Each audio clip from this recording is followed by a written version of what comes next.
My name is Pat Flannery, and I was the Ashland YMCA Executive Director from 1977 to the end of 1982. Prior to coming to Ashland, I was the Assistant Executive Director for the Westchester Y in LA and was hired by John Stranberg and Barbara Allen to come to Ashland. So in June of 1977, I came up here for an interview. It was 109 degrees when I got here, and I was trying to impress these people about what a good Y person I was, and they took me out to the Y on this dusty road. At that point, the bridge over the railroad tracks on Ashland Street or 66 was an old wooden bridge, and the Y was in a small building that's still there. And so John Stranberg, Barbara Allen, and Trenton Douglas interviewed me, and along with some of the other board members. And after they got done with the interview, they had me go over to the Oak Tree. Barbara Allen's husband, Gerald, owned the Oak Tree restaurant, which is now, I can't remember the current name of it, but I went there, and they thought about it and decided that they wanted me to have the job, and they said, "Can you start next week?" And I said, "No, it's June, it's the beginning of summer, and there's all this stuff going on at the Y I'm at. So I'll come up on Labor Day, and I'll start on Labor Day." And so I went back to LA, and the beginning of September, I packed everything in my car and drove back up here, and they had found me a house that I could live in, so it was all set as far as having a place to live. And I started working at the YMCA, and in those days the local Y was primarily soccer. They had a lot of soccer programs for kids in the community. 5-acre piece of land with the building on the front. And so a little background on how they even needed a new Y director. What happened is in the YMCA movement, in order to be an executive director at the Y, you have to meet certain education qualifications, which involves also some Y background work, different classes you have to take. And the person that was running the Y at that time did not have that background. And the National Y said, either you hire an executive director that has the background, or you're going to lose your charter as a YMCA. Prior to me, it was Jan Patterson, whose husband owned the glass company in town, which is currently where Standing Stone is.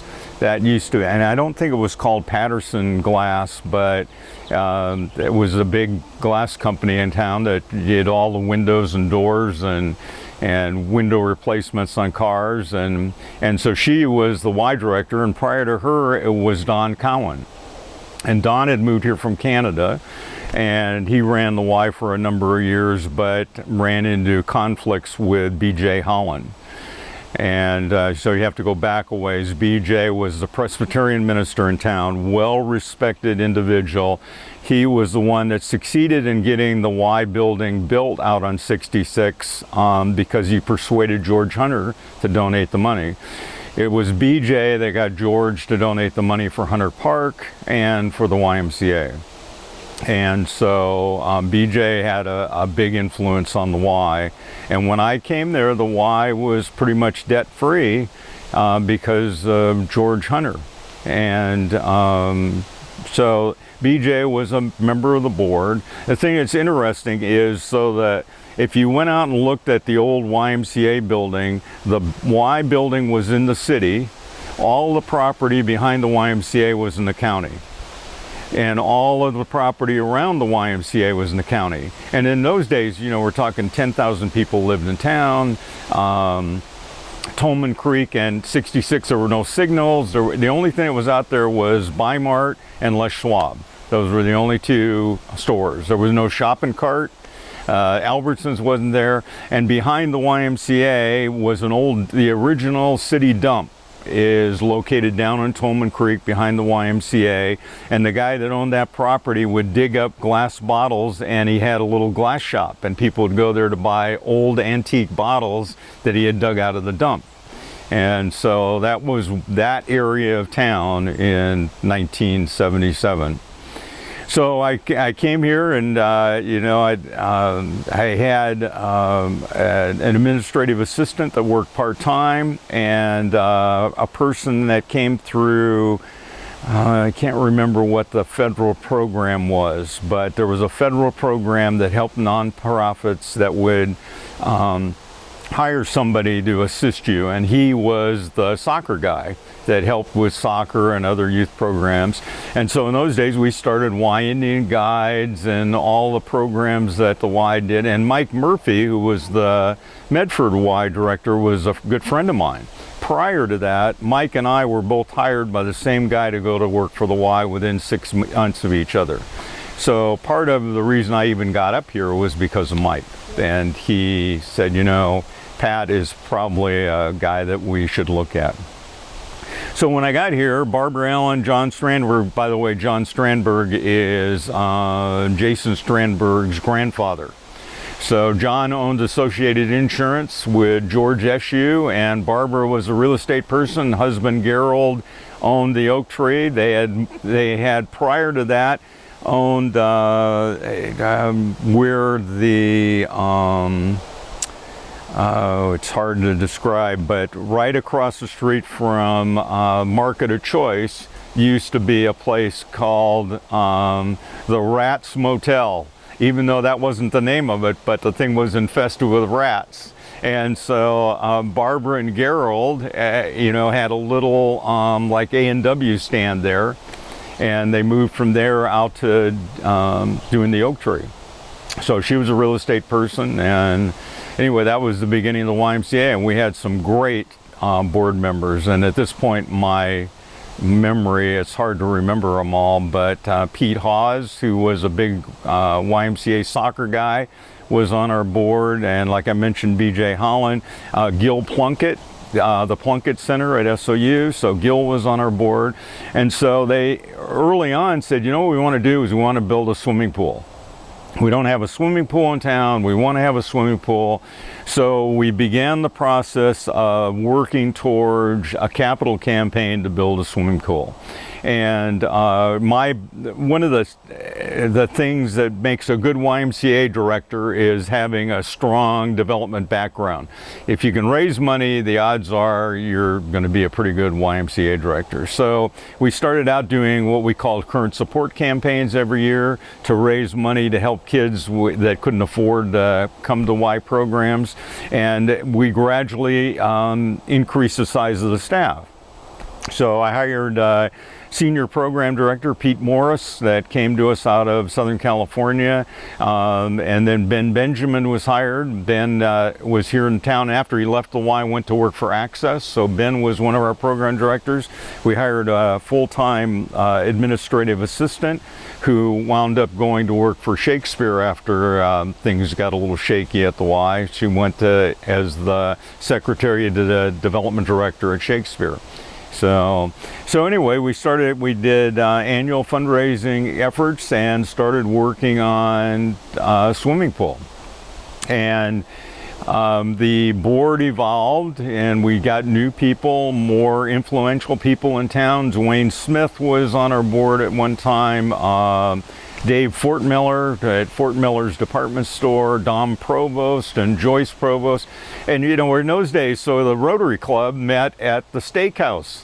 And today people go, the steakhouse? So where the Provost building is, which is now the big art center, right next door up the street was the steakhouse. Had a big huge sign on the roof, and in the old days when traffic went both ways on Siskiyou Boulevard, you know, people from out of town would stop there and have lunch and dinner, and that's where the Rotary Club met.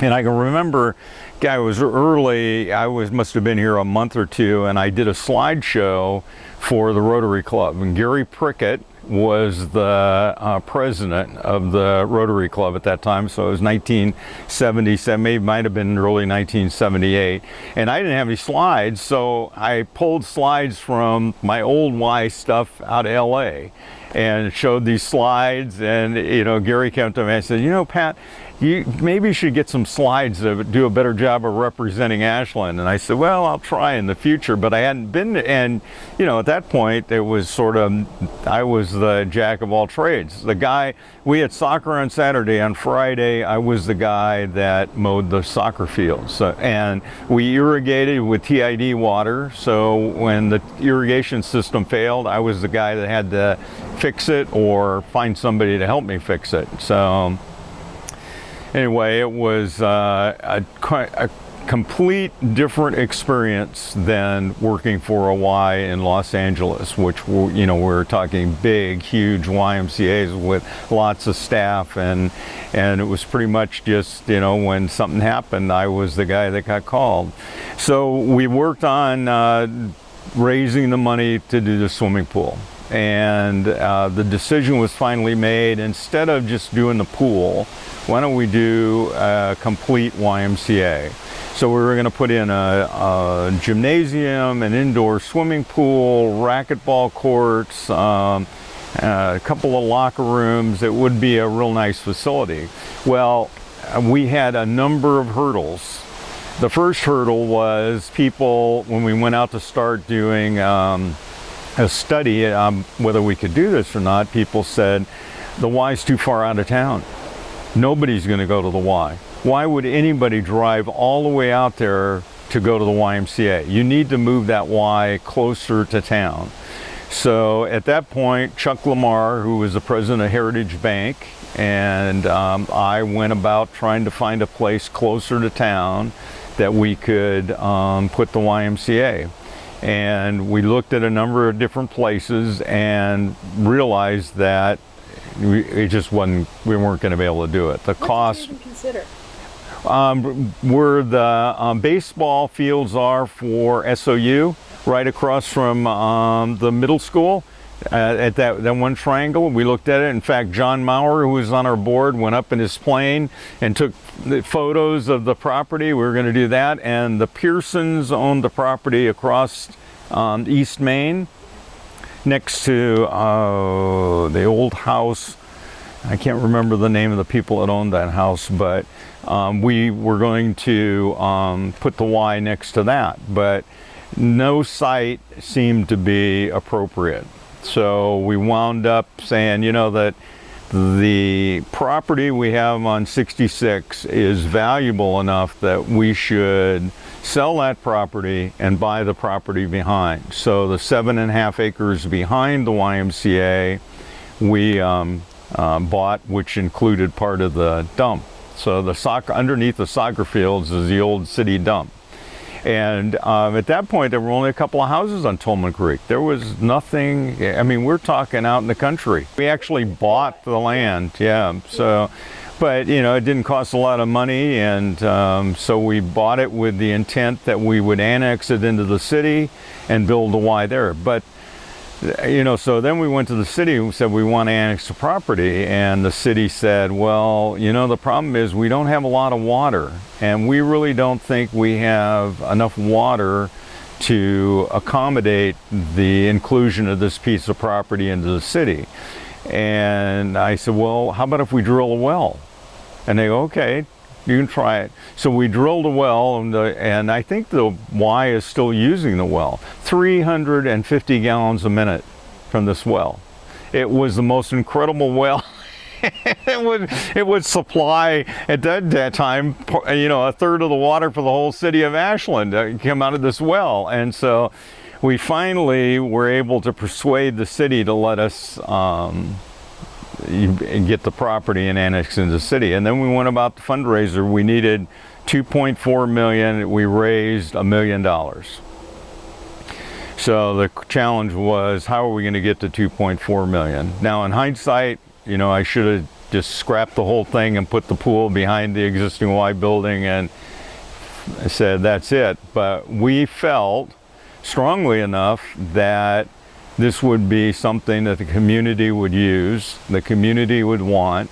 And so we went about trying to get financing to borrow what we didn't raise, and pay it off through operating revenues.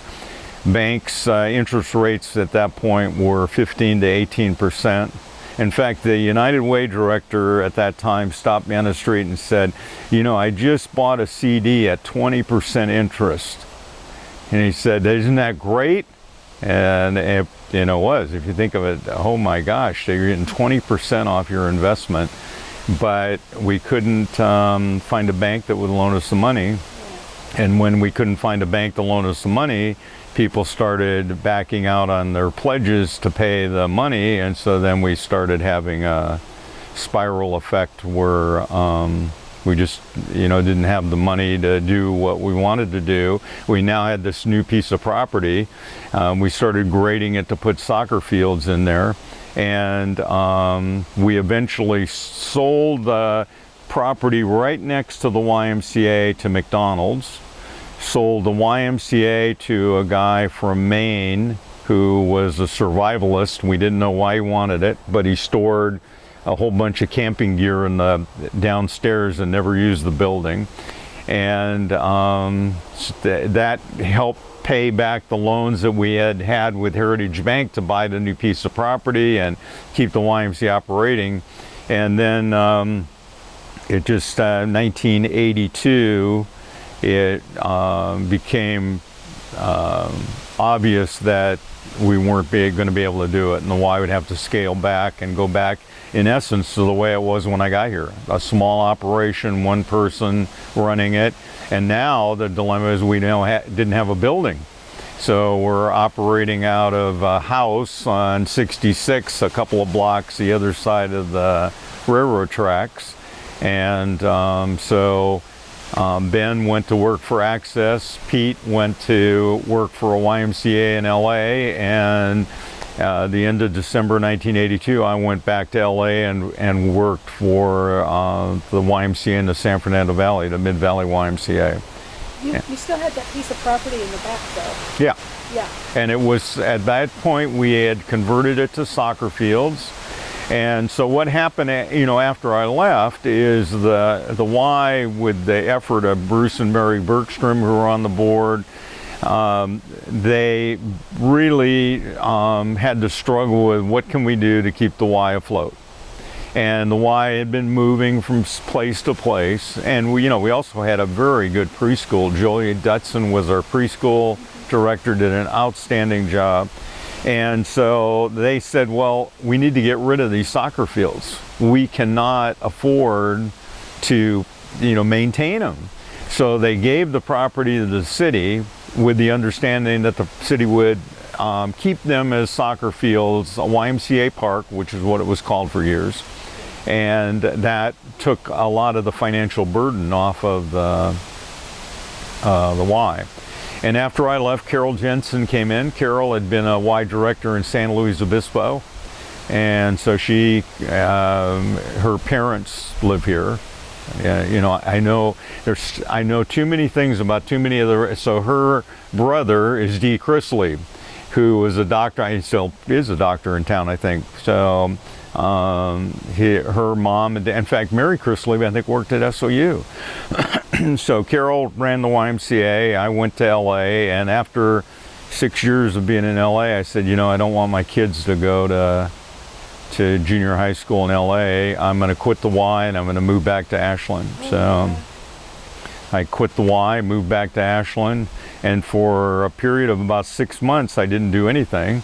And then Bruce owns Sawyer Paddles and Oars, makes river rafting paddles and oars, and so I went to work for him up in Rogue River, did that for a year, and then the job opened up in the hospital, and because of my people I knew, Chuck Butler, Jed Meese, Sid DeBoer, I sort of got the job at the hospital, and so I did that for 17 years, and worked at the hospital, and now I'm a vineyard guy. So, but there were a lot of people back in my Y days in Ashland that put their heart and soul into that YMCA. And I'm glad it's successful, and it proves to all of them that it really did have meaning and it could happen. So and the who's who of Ashland went down the drain. You know, the bank had been started by 5 very influential people in Ashland who also were very involved with the YMCA. Don Provost, Chris Hald, you know, Dr. Hald, the gal that owned the Pink Church, which is now the Cabaret, and I can't remember her name. It's what happens when you get old. You can't, you know, at one point I knew all these people, but I can't remember them now. I left in, actually I started the job in LA on the 2nd of January 1983. And I left in August of 1989 and came back up here and started working with Bruce in the winter of 89. It might have been January of 90. And I got the job at the hospital in October of 1990. But it's interesting that we have people like, you know, John Maurer was on the board. And I was there, and now he's back on the board. And Pete Hawes was on the board, and I think Pete Hawes is back on the board. And, you know, John Stranberg's grandson's on the board. And, you know, so it's interesting how, you know, it just stays with, but, you know, John Stranberg and Barbara Allen put a lot of time and effort into that Y. So one of the big insurance companies in town at that time was Reinhold and O'Hara Insurance. And it was Bob Reinhold and Bob O'Hara. Right. And O'Hara's wife Marjorie was also involved with the Y. So Barbara's maiden name is Skinner, her last name is Skinner, but Gerald Allen's sister is Barbara, who's Meister. So Meister's by right, the original Steve Meister's their son, but I can't remember. I think it's his dad's name is Dick, but so Dick Meister married Barbara Allen. So Barbara Allen then became Meister, and Barbara Skinner married Gerald and became Barbara Allen. But what saved Ashland was the Bomer Theater.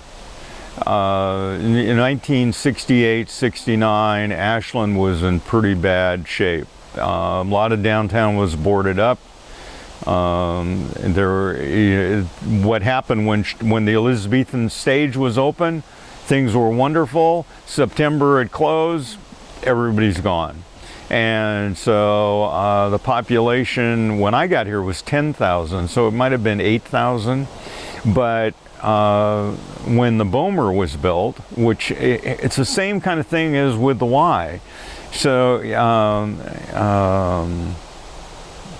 Bill Patton tried to raise the money to build the Bomer Theater, couldn't raise the money, and went to the city. And I think Brian actually came from Westchester, so Brian Almquist came from the same area of LA that I came from. Bill went to the city and said, you know, we need this. I can't do it with donations alone. I need the city's help to float a bond issue to pay for this. And what Shakespeare did is signed all the assets of Shakespeare over to the city in exchange for a bond issue that built the Bomer Theater. And I seriously think if the Bomer had not been built, Ashland would have been, you know, it would have gone even further down than it was at that point. But the minute Bomer opened, now you have plays that start earlier because there's indoor and they last longer, more people come to town. It became, and you know, between Bill Patton, who, you know, so Bill was a Y member, and he never came to the Y. And so I said, you know, Bill, why are you a Y member? And he said, well, when Shakespeare sends me to New York to do play analysis, I stay at the YMCA for free because I'm a Y member. But he was so frugal, that he would not spend any of Shakespeare's money to go traveling around. And so he used his Y membership card to stay at YMCAs all over the United States for free because he was a Y member. So, but yeah, so, and I didn't mention that part, but our last gasp was the same thing. I went to Brian, I said, you know, Brian, let's float a bond issue. We'll sign all the assets of the Y over to you, float a bond issue, get this thing done. It'll be a great thing for the community. And Ron Salter, I think, was the city attorney at that point. And I can't remember all the details, but it was decided that it just couldn't be done. And we had actually gotten to the point where we had started the campaign for yeses. We had a big banner across downtown that said vote yes on the YMCA. And we were going to, you know, have a bond issue to raise the money to build a Y, and that went nowhere. So that was, you know, the other thing that we tried to do was merge with Medford. So I actually put together a big proposal on forming the Rogue Valley YMCA, which is now called the Rogue Valley Y, but that day it wasn't the Rogue Valley Y. And the plan was Ashland, Medford, Grants Pass would all become one big organization to reduce the overhead. You have one big corporate board, and you have small community boards that run the individual Ys, but the Medford board wouldn't go for it. So I tried pretty much anything and everything I could think of to do, but Ashland was, so, you know, in those days, Christmas shopping, they had men's night out and women's night out. And so downtown, all the stores, one night before Christmas, only the men were allowed to go downtown and shop, and another night only the women were, and they, you know, shop for their partner. So yeah, Ray Jackson and Mary Kay, Mary Kay owned the Country Girl, which was a store in downtown Ashland. And Ray had a men's clothing store that also was in downtown Ashland, eventually moved to Jackson's men's store. I'm pulling things that probably nobody today has ever heard of, sort of like the steakhouse. What else changed over that period of time? What else do you remember as?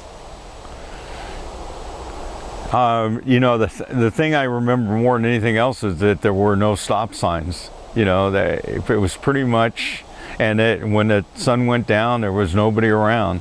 You know, Vic Lively was the chief of police. Well, actually, Vic Lively was a sergeant, was working on our campaigns, helping the Y because of the work we were doing with kids in the community. And while he was involved with the Y, the chief of police had a heart attack and died. And Vic became chief of police. I can't remember what year that was, but he stayed actively involved with the Y. His son David Lively was also, when Vic was chief, David was probably 12 years old, and what we do is Pete Morris would take his junior high group, and they'd go up in the hills and cut Christmas trees, and then they'd sell them at one of the shopping centers out where the cinema is today. That was a supermarket. And so they'd give them part of the parking lot. They sell Christmas. That's how the kids would raise money for summer camp the next summer. So. Where'd you go for camps? Where did we go? Well, we used the Medford Y had a camp that was at Hyatt Howard Prairie in those days. So we'd use that one. And we'd also use the Boy Scout camp at Lake of the Woods. So, and we did a complete progressive camping program. We started kids out in day camp, and then they went from day camp to resident camp, and they went from resident camp to backpacking camp, where they would, you know, get more and more into nature and spend more time outside. So, Nice. I used to run for seniors at camp outside of Sisters. We'd do a week-long camp that was for senior citizens.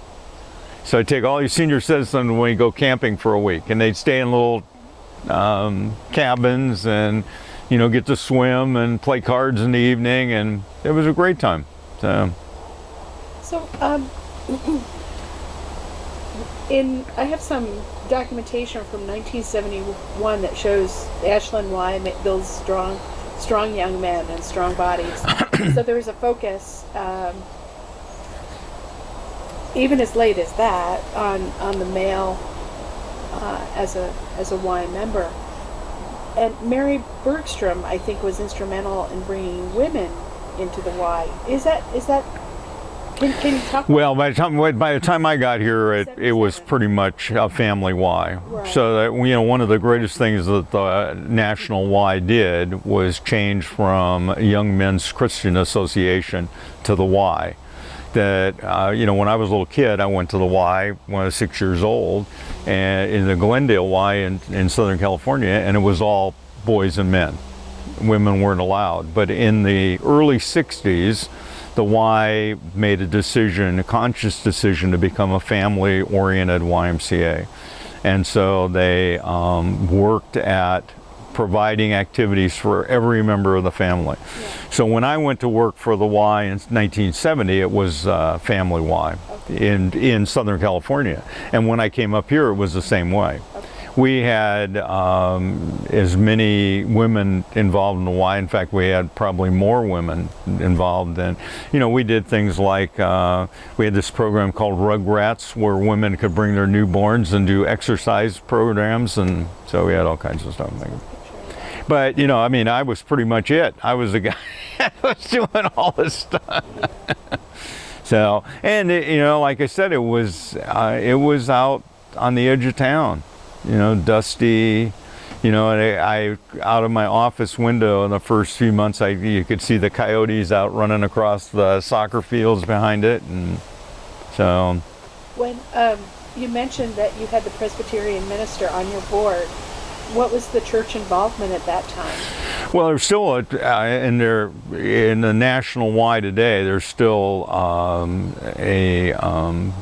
and the word's not Christian, but a faith belief that the Y tries to impart spirit, mind, and body, so that you're regardless of what your spirituality is, you can find a place in the Y. One of my best friends, who was the president of the LAY, is Jewish. And he wrote an article years ago where he said, where is it written that you can't be Jewish and have a Christian philosophy on life? And so there was, we did prayers before board meetings, and we did prayers when we went to camp, and but it was more of a pray the way you feel like praying, not a strict Presbyterian, Methodist, Catholic view on the world. Okay. So, but yeah, BJ had been involved in the Y for years before that. He was, that Y, between his passion and George Hunter's money, that's why the Y was there. Yeah. So, because the Y used to be, I'm sure you've got it somewhere, where the, I don't know if they call it the Bomer Society, right across from the Bomer Theater. That's where the YMCA used to be, in that old building, which has been remodeled about 60 times since then. But, yeah. Any other local churches involved? They were, but I can't remember. Okay. Do you recall basketball? Do you recall church organized basketball? Well, we did. In those days, we called it YBA, Youth Basketball Association, and we used. So, part of the thing that shocked me when I came to Ashland is every elementary school has a gymnasium. You don't have that in LA, and part of it's because it's not 10 degrees in the wintertime. So kids play outside, but it was like, oh my gosh, so so we ran the YBA program in all the elementary schools. There were 5 of them at that point. And, it was volunteer coaches, and We had basketball just like we had soccer. We had a basketball program. So that's pretty much it.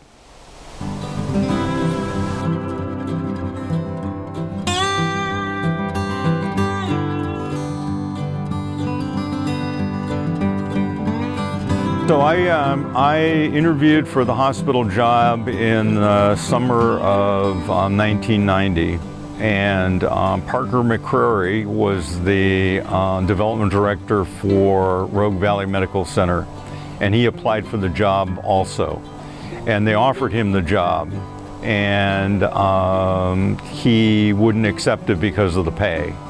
And Jim Watson was the hospital administrator, and he then offered me the job, and I went in to meet with him. He said the reason we didn't give the job to Parker is because he wanted more money than I'm making.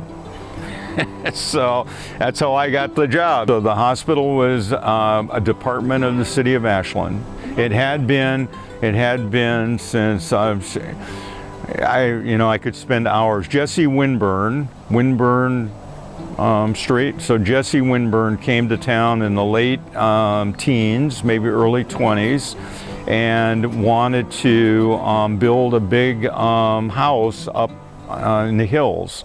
The city wasn't going to let him do it. So to try and sweeten the pot, the hospital had been privately owned. He bought the hospital and gave it to the city.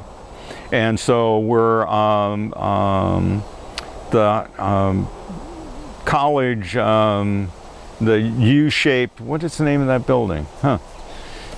Anyway, that used to be where the hospital was. It was called Granite City Hospital. And so because of Kreisman, I can't remember Kreisman's first name, they decided in late 1950s to move the hospital to the new location, and which received about the same number of complaints as the Y. It's too far out of town. Nobody's going to go. It's up on the hill. You can't get there in the wintertime. There's too much snow. So anyway, that became the new site for the hospital, and so our goal was to raise money to try and improve the hospital. In a time when it was getting more and more difficult to meet the funding requirements because of reduction in Medicare and insurance plans. And I had an incredibly strong board. So in fact, Lisa and I had to have an agreement that we couldn't have board meetings on the same day.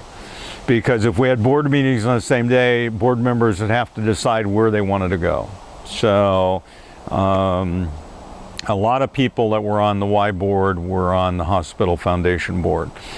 And the dilemma that the hospital faced is if they wanted to do anything that involved acquiring land or building buildings, it had to go to the city council. And it became a difficult situation because then all the competitors knew what was going on before the hospital could actually make the move to do it. And so the foundation started becoming the organization, because we were a separate 501c3 that actually was had a mission of supporting the hospital, but we had our own governing board. So we were totally separate from the hospital with a goal of supporting the hospital. So we started doing off-site development. And Bill and Florence Snyder donated a big piece of land thanks to Chuck Butler and all his efforts. And that's where the retirement community is, down at the bottom of Maple Street. So that's the first project we did. But when I got there, we had about $30,000 in assets. When I left, we were close to $15 million.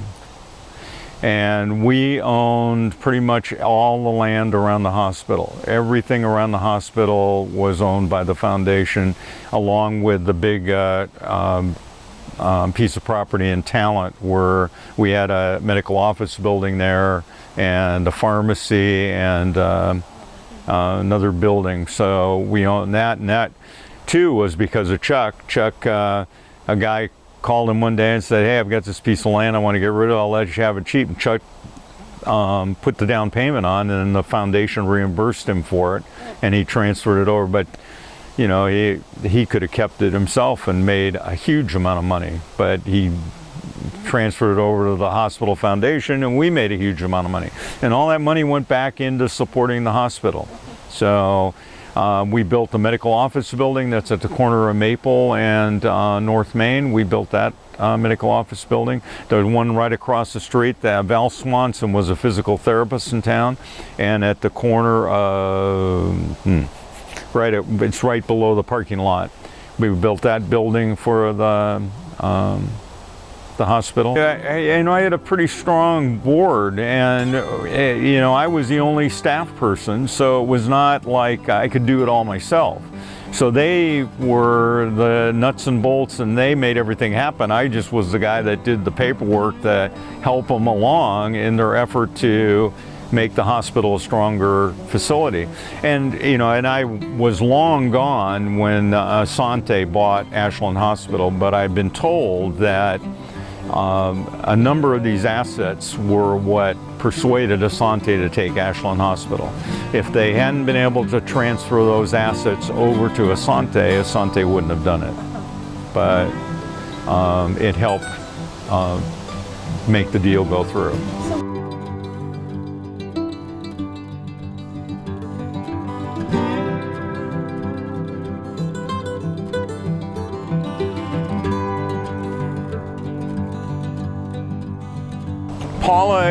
Paula Brown's my wife. So Paula was the public works director. I was working at the hospital. We were living in Quiet Village. Is it still called Quiet Village? Okay. And in 1993, late 1993, I said, you know, Paula, let's get out of the city. Let's move out to the country, have a nice place where we can have privacy, and, you know, we don't have people right next door to us.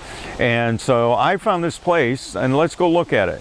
So Rhonda Lewis was on the board, and Rhonda brought us out to this place. And Paula walked to the front door, opened the door, said, absolutely not, and closed the door, and we went away.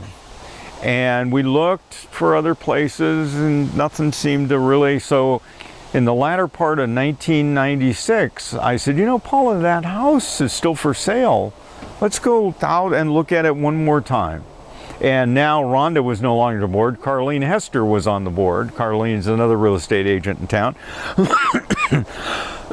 And so Carlene brought us out. We looked at it, and I said, you know, I think we can make this work. Paul says, I don't know. I said, oh, come on. It'll be fun. It'll be an adventure. So we wound up buying it.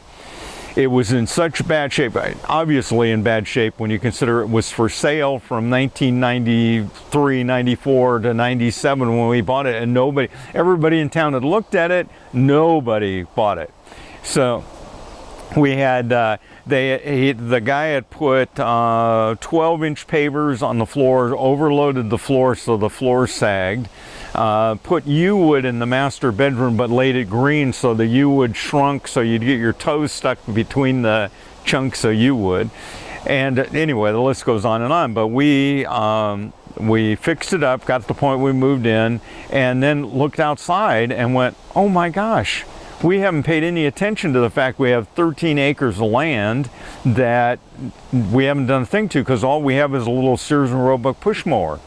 And it was weeds. The neighbors felt so bad for us, they came up with their brush hog and mowed along the edge of the road so we could at least get to the house. And you know, because you can't have 13 acres without a tractor, and we didn't have a tractor. So the next year we had to buy a tractor. And then the other problem, you know, so there's all these things you don't think through. So as you're probably well aware, in Oregon there's land use laws. So this is what's called EFU land, exclusive farm use. Exclusive farm use land, you have to produce a crop at least once in every 5 years, or you potentially lose your tax deferment. It's not forgiveness of property taxes, a reduction in property tax because you're feeding the masses by growing something on your property. and we hadn't been growing anything. And then the TID guy, because we have TID water, kept calling me going, Pat, we need to know what kind of crop you produced last year, because if you don't grow a crop, you're not qualified for water, and then you 5 years of no crop. So we tried different kinds of hay, and that didn't work, and we tried echinacea, and that didn't work. And finally, Paula was gone. She was with the Navy. She was actually in Iraq, and we talked once a week, and I said, maybe we should revisit doing grapes. And she goes, you're kidding me. You said you didn't want to do grapes because you didn't want all these people on the property, and now you want to do grapes? And I said, well, but I don't know what else to do. And she says, okay. So at that point, at a time, Greg Jones, geologist at SOU, had a side business called Cascade Environmental. And so I hired him. He came out, he does soil tests, solar access, elevation, and he'll tell you, number one, whether you can grow grapes, and if you can grow grapes, what varietals he thinks would work. And so the good news was we could grow grapes. The bad news was I didn't know which grapes to plant. I'm a PBR kind of guy, Pabst Blue Ribbon. So I took this report and I went over to Jack Day and Michael Donovan. Jack Day and Michael was working for Jack at Roxanne. I said, okay guys, what would you grow if you were planting today? And they said, well, I think I'd grow Malbec, Tempranillo, and Viognier. So I came home and I said to Greg, okay, I think I've got it. Now what do I do? And he said, well, you need somebody to help you. So there is a guy named Randy Gold that has this company called, what's the company called? Pacific Crest Vineyard Services. And so call Randy. So I called Randy. Randy came out and said, yeah, we can put it in. And, I think we'll run the rows north and south, like Greg said. And so in 2005, 2006, we put in all the trellising and planted the grapes, and wind up at that point selling grapes to winemakers. Who did you sell to those first couple of years? Schmidt. But the dilemma is, so we're hoping we're going to make money off this, even though it meets the EFU thing and the TID thing. So, initially Randy comes out and says, Pat, you're probably going to have about 4 tons to the acre. And I'm going, oh, good. 4 tons, $2,000 a ton, $8,000. Whoopee! I'm going to make some money. Well, the thing that I didn't realize is that a point in later July, early August, control of your vineyard goes to the person that you are selling the grapes to, because they're interested in quality, because they want to make wine under their label that somebody's going to buy. So Cal came out and said, Pat, you need to drop fruit. You're overloaded. And I said, what do you mean drop fruit? Well, you're 222, which is 2 clusters of grapes per shoot. You need to be 111. So drop, and I'm going, wait a second. 2211. So instead of 4 tons per the acre, I'm only going to get 2 tons to the acre, and all of a sudden, so this went on. And he's right, and you have to do that. But at that point, I was stupid. So after a couple of years, the next door neighbor wanted to sell, and we could tell he really didn't want to sell, but he put it up for sale, and it sat there for a year and nobody bought it. And so I went to Paula and I said, Paula, if we made our own wine instead of just selling the grapes, we'd make a lot more money, even though we're not making money at all. So we went and talked to Sid Zia, owned the place next door. We talked to Sid and came to an agreement. He sold us the property with the understanding that he could stay in the house for 5 years. We'd start putting in the vineyard, and he'd stay in the house, and we'd grow grapes and make wine and sell grapes. So, but the dilemma of the whole thing is everything's front end loaded. So there's a capital outlay to put the whole thing in. There's the expense to grow the grapes. There's the expense to make the grapes into wine. There's the expense for the bottle, the label, the cork, and that little steel thing that goes over called a capsule. You get all that done, and then for a red, it's got to sit for 2-3 years in a bottle to age to the point where it's perfection. And then somebody pulls the cork and goes, this stuff's terrible. And then what do?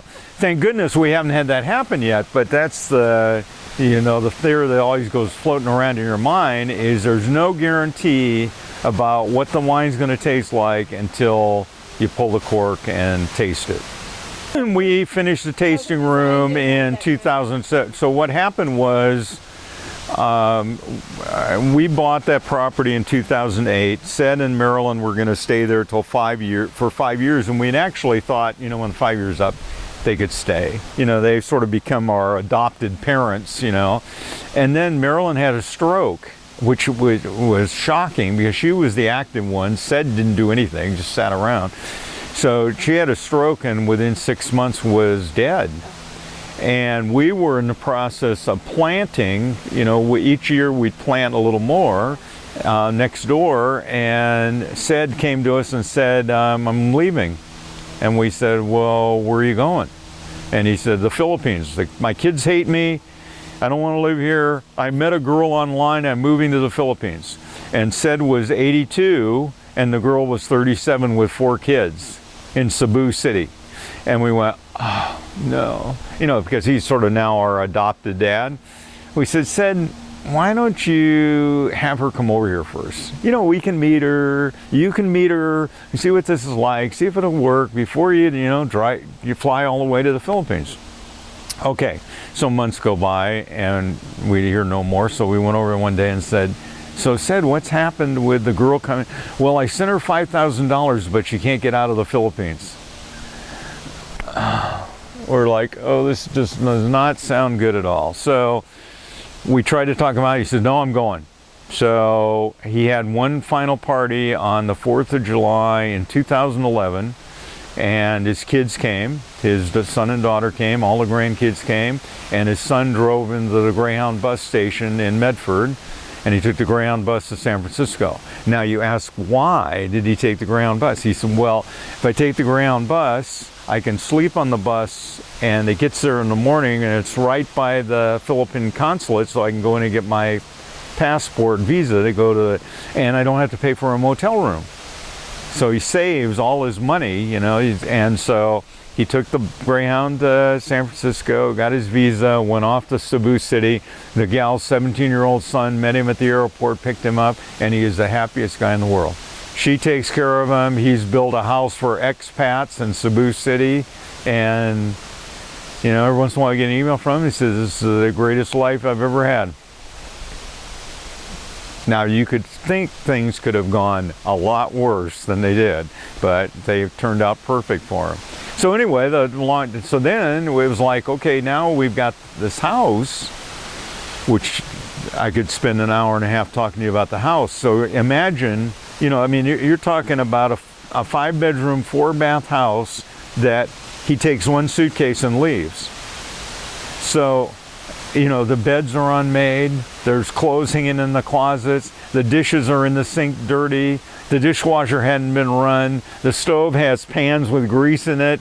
And it was just like, oh. Anyway, so we took months to get it all cleaned up, and Chris Adderson was our general contractor that did all the finish work, put all new windows and doors. But when you walk into the living room, that's pretty much the way the living room was. The fireplace was there, the bar wasn't there, but the fireplace was there. The kitchen was part of the living room. The 2 handicap bathrooms was one of the bedrooms, and but we had to stop planning to put the money into doing the tasting room. So we opened in February of 13, the tasting room. So, and there are pictures over there of the, going through before and after of what the place looked like. But oh my God, you're a hell of a storyteller. Oh my God. Well, so when we first got the property, the thing was first thing you have to do when you take land and you plant grapes, you have to rip the ground. So you bring in a big, huge cat and it has big tongs on the back that go down 4 or 5 feet into the ground, and they break up all the soil. Well, in the process of breaking up the soil, we pulled off the ground 450 tires. And so what we figure he did is so he bought the property from Don Maddox and knew very little about farming, but he flood irrigated. So what we figured he did is if you take a tire to the dump, it's like $3 or $4. And if you, I had no idea what I was getting into. And if you put so we think he put a sign down at the road said, "I'll take your tires for $2." And so he made money, and then he got tires that he used for the berms for his flood irrigation. And we had, so down by the gate down there, for years we had all those tires stacked up, until I finally found a concrete plant in Reading that uses tires for biomass to generate electricity. And you have to pay them, but you don't have to pay them $5 a piece like you do at the dump. You pay them, I think it was $1.50, $2 a piece, and they come pick them up, because in California, if you transport more than 2 or 3 tires, the state police will stop you because people are dumping tires. So you have to have a permit to transport. It's more than anybody needs to know about tires. Okay. We wanted to have wine under our label, so initially he made so many cases of wine under our label, which really helped, because when we opened the tasting room, we then had wine to sell. A lot of people open their tasting room, and especially the reds, aren't ready to be consumed. So anyway, Cal Schmidt made wine for us for a while, and then one year we had so much Viognier that he couldn't take it all. He had a fermentation tank that would hold 800 gallons, and we had about twice that. Yeah. So we'd picked the fruit, and we trucked it out there. He couldn't take it, so I called Linda Donovan at Pallet Wine Company, and Linda said, "Sure, I'll take it." Okay. So then we started using Linda, and we had a couple of years where Linda made all our wine, a couple of years where she made part of it and Cal made part of it, and now Linda's doing all of it. So starting in 16, she's doing all our wine. Okay. So tell me about your wines. Tell me about your wines and what you love about your wines. Of course, we knew nothing about wine going into this thing, but the thing we've learned is you cannot be stubborn and try and overproduce. So if we're not selling any fruit, if everything's going to us, we do 1 cluster per shoot, and we expose our grapes to more sun in the late summer. So we pull leaves off on the eastern exposure of the vines, which it heightens the flavor of the wines. We believe it does, and so we try to make 200 to 250 cases of each varietal, and we feel we can sell that through our tasting room. And we try and grow varietals that are unique, that the average person that comes into the tasting room would say, "I've never heard of that." So when we started doing Malbec, Tempranillo, and Viognier, it was that, but now it's sort of like everybody's doing it. So then we planted Mourvedre, Carmenere, Tannat, Sauv Blanc. A lot of people do, but our Sauv Blanc has more flavor to it. Your typical Sauv Blanc is a grassy New Zealand style Sauv Blanc that's picked at 18 to 19 bricks, which is the sugar content. We let it hang longer, try and pick it at 22, 23 bricks, so you get more flavors in it. And we grow Verdejo. So, and we're looking for Torrontés, but we can't find a place to get it. Torrontés is a very prominent South American white. So we don't rush our wines. We try and keep them in fermentation as long as possible. We don't add anything to the preparation of our wines, no yeast, everything's natural. And so like with our reds, we keep them in a barrel for almost 2 years, in a bottle for 2 years or longer before we sell them. And that softens the tannins, so you don't have as much bite on the back of your tongue, and we feel gives you a more flavorful wine. So, and Paula does all the labels, and we have a staff that runs the tasting room, which is a wonderful staff of people. And you beg the question, and I only ask it, I never do, but you beg the question whether you're making money now. No. So there was a guy that used to work at Troon, this is a number of years ago, and he said, you know, the grape business is like panning for gold. The only guys making money are the guys selling picks and shovels. Because the reality is, everything I went through before, you know, the bottle, the cork, everybody gets paid, and then it sits. And you're only as successful as the consumer likes your wine.